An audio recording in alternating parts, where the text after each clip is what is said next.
Gas එක ඉවරයි. කඩේ තියෙන්නේ නිල් ඒවා විතරලු. කොහොම හරි එකක් ගේන්න. බය වෙන්න එපා සෝමේ. මගේ ඔළුවේ නියම අයිඩියා එකක් තියෙනවා. මේ කහ පාට එක නිල් කළාම මුදලාලිට හොයාගන්න බැරි වෙයි. මම තමයි මොලකාරයා. ටිකක් ඝනකමට ගන්න ඕනේ. එතකොට ඔරිජිනල් නිල් එක වගේමයි. හා? ඕක අහුවෙයිද දන්නේ නැහැ. තවම සායම් වේලිලත් නෑ වගේ. පිස්සුද ගෑණියේ? මේක කම්පැනියෙන් ගෙනාවා වගේමයි. මම ඉක්මනට ගෑස් අරන් එන්නම්.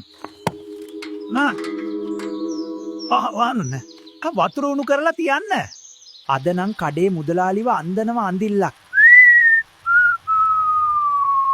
මටත් මාර මොලයක් තියෙන්නේ.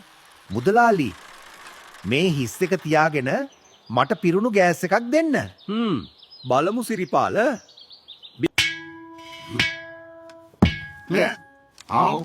කෝ බලමු. අද ගෑස් ආව විතරයි. මේකේ පාට ටිකක් අමුතුයි නේද සිරිපාල? අලුත් මොඩල් එකක්ද? ඔව් මුදලාලි. ඒගොල්ලෝ පාට වෙනස් කරලලු. මොකක්ද යකෝ මේ?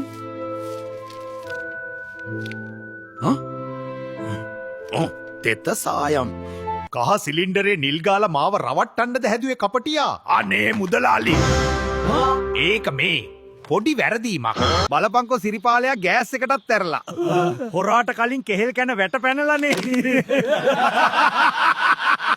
අයියෝ මුළු ගමම දැක්කා. වා! වහකෝ කට. කෝ ගෑස්? මොකද මේ හිස් එකම ආයි ගෙනාවේ? කපටිකම් කරන්න ගිහින් අන්තිමට දරලිපේ තමයි උයන්න උනේ. අනේ ඔව් සෝමේ. මට හොඳ පාඩම. ආයෙ නම් බොරු කරන්නේ නෑ.